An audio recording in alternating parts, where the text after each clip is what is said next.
Good morning everyone. कैसे हैं आप सभी? उम्मीद करता हूँ सभी बहुत अच्छे होंगे।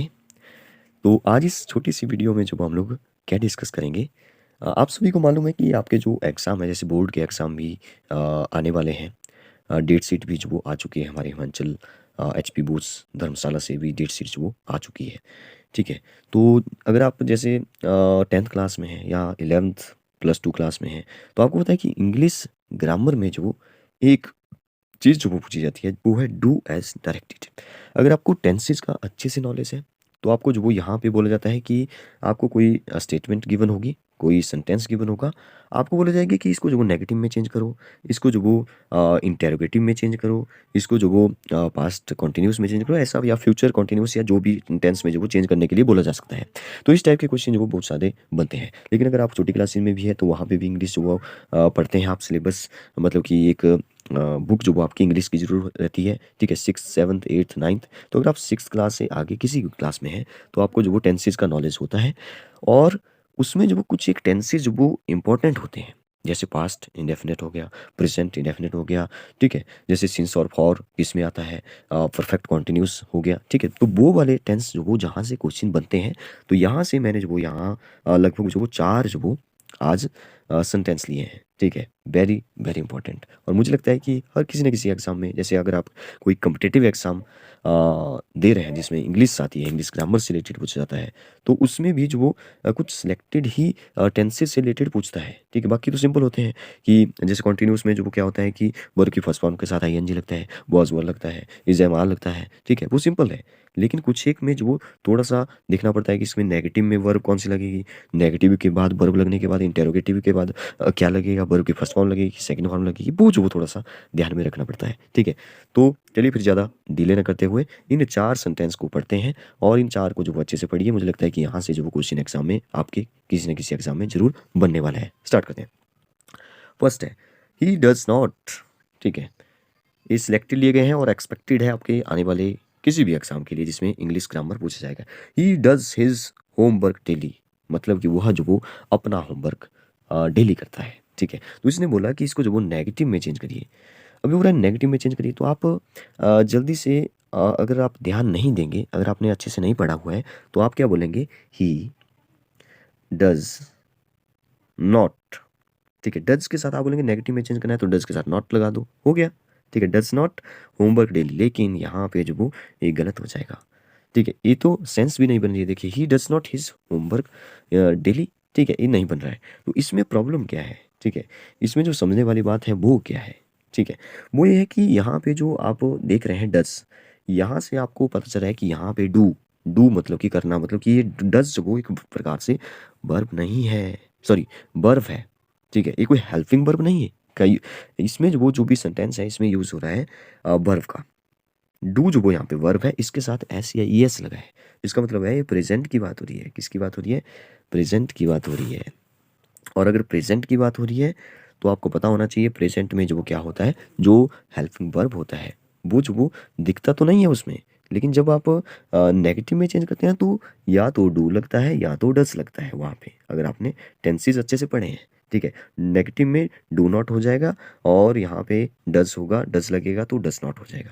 अब बात यह है कि डू नॉट कब लगाएं या डस नॉट कब लगाएं। ठीक है, तो इसका भी जो वो आपको पता होना चाहिए। रूल, रूल ये बोलता है कि जो थर्ड पर्सन सिंगुलर होते हैं, जैसे ही सी इट हो गया, जैसे किसी का नाम हो गया, वो जो वो थर्ड पर्सन सिंगुलर होते हैं, तो ही जो वो थर्ड पर्सन सिंगुलर है, इसका मतलब है इसके साथ जो वो क्या लगेगा, डज लगेगा। तो ही के साथ डज नॉट लगाना पड़ेगा आपको। ठीक है, तो मैं इसको बना रहा हूँ ही डज नॉट। ठीक है, डज नॉट। अब आपको देखना पड़ता है जो भी हमारे पास वर्ब है, जैसे यहाँ पे डू, डू मतलब करना, क्रिया क्या है, डू है। ठीक है, तो क्या डज लगा लें? नो। ठीक है, जब भी आप नेगेटिव में चेंज करते हैं तो नेगेटिव के बाद डज नॉट के बाद या डू नॉट के बाद वर्ब की हमेशा फर्स्ट फॉर्म लगेगी। ये भी आपको पता होना चाहिए। तो डज नहीं होगा, मतलब ऐसे यस कुछ भी नहीं लगेगा, फर्स्ट फॉर्म डू ही लगेगी। तो क्या होगा, he does not do his homework daily. ठीक है, ये जो वो हमारा नेगेटिव में चेंज हो गया। ठीक है, आई होप आप अच्छे से समझे होंगे। और इसी टाइप के जो वो बहुत सारे और भी सेंटेंस जो बनते हैं, अगर आप इस एक रूल को समझ गए होंगे तो यहाँ से क्वेश्चन जो वो बनने की प्रोबेबिलिटी ज़्यादा है। Next, Manoj does his duty. Manoj वो अपनी ड्यूटी करता है, बिल्कुल सेम वही कंसेप्ट फिर से डज आ रहा है, डज वो यहाँ पे वर्ब का काम कर रहा है, ठीक है। तो फिर से नेगेटिव में चेंज करना है, तो यहाँ पर फिर से वही हो जाएगा, क्या हो जाएगा, मनोज। ये भी थर्ड पर्सन सिंगुलर है, तो क्या हो जाएगा, does not. Manoj does not, क्या हो जाएगा, डू का, डज का क्या बन जाएगा, do, do, do his duty. इसको मैंने पहले समझा दिया तो ज़्यादा नहीं मैं फिर से बोल रहा हूँ, ठीक है। Manoj does not do his duty. Next, they went to market yesterday. अब आ जाइए, देखिए आपको ना टेंस चेंज नहीं करना होता है, ठीक है, टेंस वहीं रखना पड़ता है। अगर ये पास्ट में है, पास्ट रखना पड़ेगा। जैसे ऊपर वाले में क्या था, प्रेजेंट इंडेफिनेट था, तो प्रेजेंट इंडेफिनेट में ही रखना पड़ेगा, ठीक है। Next, they went to market yesterday. जैसे ही आपको वेंट दिखा तो आपको याद आ जानी चाहिए कि गो वेंट गॉन होता है। वेंट जो वो सेकंड फॉर्म है, और सेकंड फॉर्म सिर्फ एक ही टेंस में होती है, वो है पास्ट इंडेफिनेट। और पास्ट इंडेफिनेट में जो वो क्या होता है, पास्ट इंडेफिनेट में जो वो पास्ट फॉर्म जो वो डू की क्या हो जाती है, डिड लगती है। तो क्या अगर इसने इंटेरोगेटिव में बोला है तो डिड जो हेल्पिंग वर्ब है वो जो वो पहले आ जाता है, नेगेटिव में नहीं। तो डिड नॉट या डू नॉट, डिड नॉट हो जाता है, ठीक है, डू नॉट नहीं, डिड नॉट हो जाता है इसमें, क्योंकि पास्ट फॉर्म जो वो डू की क्या है होती है, डिड। तो पास्ट इंडेफिनेट में चेंज करना है, तो डिड जो हेल्पिंग वर्ब है, ठीक है, वो जो वो पहले आ जाएगा इंटेरोगेटिव में, तो क्या हो जाएगा, डिड, ठीक है, क्या हो जाएगा, डिड, फिर आ जाएगा दे, डिड दे। अब ना यहाँ पे वेंट है, अब बताइए कि वेंट जो वो गो वेंट गॉन, ठीक है, फर्स्ट फॉर्म क्या है, गो है। तो जब भी आप इंटरोगेटिव में चेंज करते हैं, इंटरोगेटिव डिड लगा दिया, तो फिर से वही कंसेप्ट की यहाँ पे फिर वेंट नहीं आएगा, फर्स्ट फॉर्म आ जाएगी, ठीक है। इसके बाद क्या हो जाएगा, did they go to market yesterday, ठीक है, गो टू मार्केट यस्टरडे, ठीक है। तो आई होप आप समझ गए होंगे। हाँ, एक बात याद रखें, इंटरोगेटिव में चेंज किया तो लास्ट में क्वेश्चन मार्क जो वो जरूर लगाइए। Last but not least, C caught the word, ठीक है, सी कॉट द वर्ड, बिल्कुल सेम वही है, ठीक है, बस थोड़ा सा इसमें चेंज है, इसमें बोला है नेगेटिव में चेंज करिए, तो बिल्कुल कॉट, कैच, कॉट, कॉट, ठीक है, सेकंड फॉर्म आ रही है, सेकंड फॉर्म आ गई तो फिर से वही कंसेप्ट लगा दीजिए।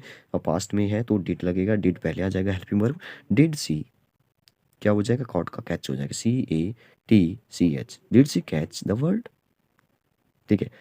और sorry, did C catch the word इसने नेगेटिव में बोला है, ठीक है, एक मिनट रुकिए। अगर इसने ना इंटेरोगेटिव में बोला है तो मैंने चेंज कर दिया, देखिए, did C catch the word और आप क्वेश्चन मार्क लगाइए, ठीक है। नेगेटिव में, सॉरी, इंटेरोगेटिव में हमने चेंज कर दिया। अगर इसने जो वो नेगेटिव में बोला होता तो क्या होता, ठीक है, तो हो जाता सी।